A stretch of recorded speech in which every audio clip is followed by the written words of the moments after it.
Chinese and Greek painters, wisdom story. Chinese painters and their Greek counterparts in Asia Minor had been great rivals since the beginning of time, each considering themselves superior to the other.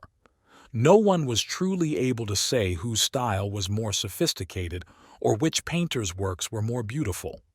This rivalry had gone on for much too long, and the Sultan of Rum in Asia Minor had become weary of the tireless backbiting on both sides. Finally, he decided to stage a competition to establish once and for all which painters were the most accomplished and the worthiest of their time. The Sultan decided to assign two of his empty cottages, which faced each other on the palace grounds, to the two groups of competing contestants. The Chinese were to occupy one cottage, while the Greek painters were to live and work in the opposite.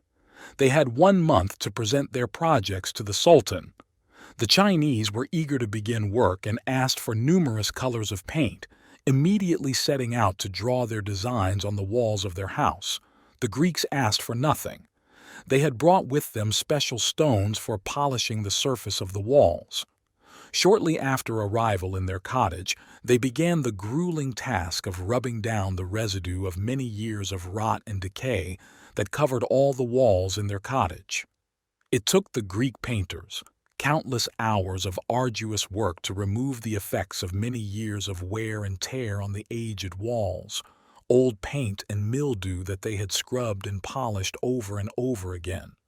Meanwhile, their Chinese counterparts were busy applying layers and layers of paint, beautifying their own designs as they covered over what remained of the old paint. The Greek painters were well aware of the art of the Chinese and were familiar with their methods. The Chinese, though, had no idea what the Greeks were up to. People were impatient to see what the great artists of their time had been working on and could hardly wait a day longer. After a month of labor, at last, the artists were ready to show their masterpieces to the ultimate judge, the Sultan. The judging day was upon them, and both groups of painters impatiently awaited the Sultan's arrival. Musicians filled the palace grounds, and people danced and made merry while awaiting the final results to be called out. The Sultan eventually arrived with his entourage and went directly to view the Chinese chef-d'œuvre. The designs and colors applied to the walls of the small cottage had transformed it into a grand palace of dreams. He had never seen such beautiful art in his life and was astounded. It took the Sultan a very long time to detach himself from the beauty that surrounded him and to step outside the cottage. Having seen what the greatest artist might possibly achieve, he was now exceptionally curious to see what the Greek painters had created. Reluctantly, he left the cottage of the Chinese painters and walked across to the other cottage, which was hidden from view by an enormous curtain. He ordered the curtain to be drawn back and instantly understood the miracle that the Greek painters had achieved. Before the Sultan stood the decrepit cottage, which, in fact, no longer seemed old or dilapidated. The mildew and stains of the past had been patiently and laboriously removed.